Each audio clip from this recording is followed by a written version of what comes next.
ต้อง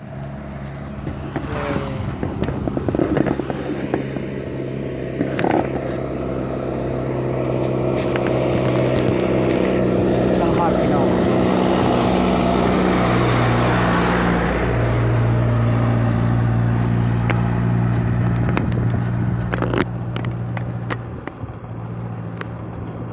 กำลังฮอดบาน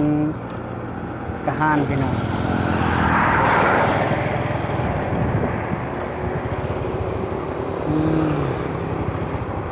พี่น้องเด้อกำลังฮอดบานกระหานพี่น้องไปเพื่อนของอาจารย์นดางสันนาคำพี่น้องก็เลยสิพาทีมงานของพวกเฮาพี่น้องเนาะมื้อนี้ก็เลยไปอัดเพลงพี่น้องเนาะพี่น้องใกล้สิฮอดเด้พี่น้องบ้านกระหานเด้อเจอฮอดบ้านแดนสาบันเนาะ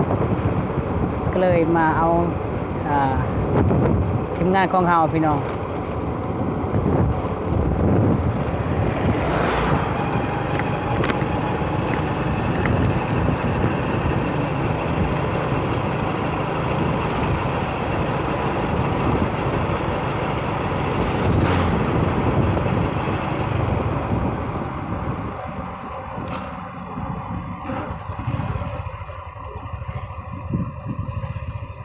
ไก่สิฮอดพี่น้องบ้านกะหาน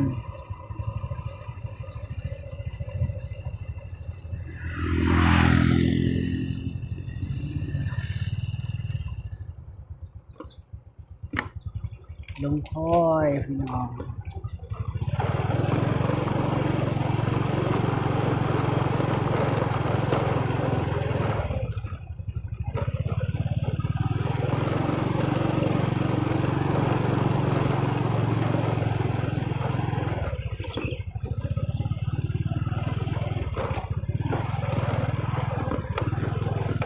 ทางยางไว้หนึ่งพี่น้องเขาดีครับโอ้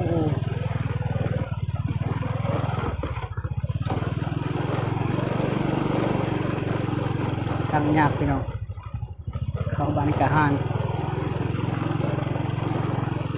เส้นทางจะบ่ได้ปานใดพี่น้องไปทางใดวะ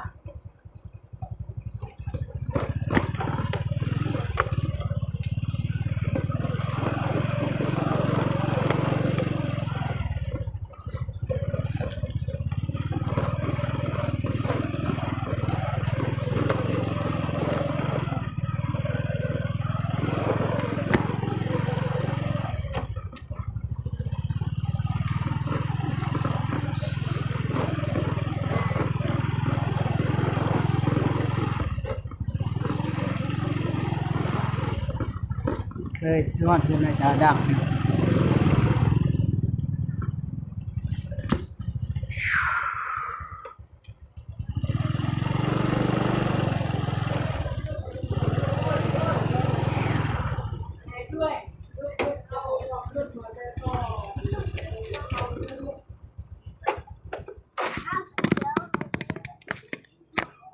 โอ้ยจุบรถก่อนพี่น้องเอ้ย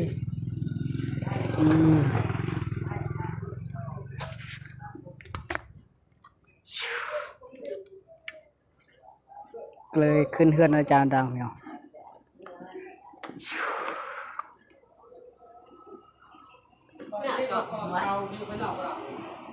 นี่อย่างล่ะ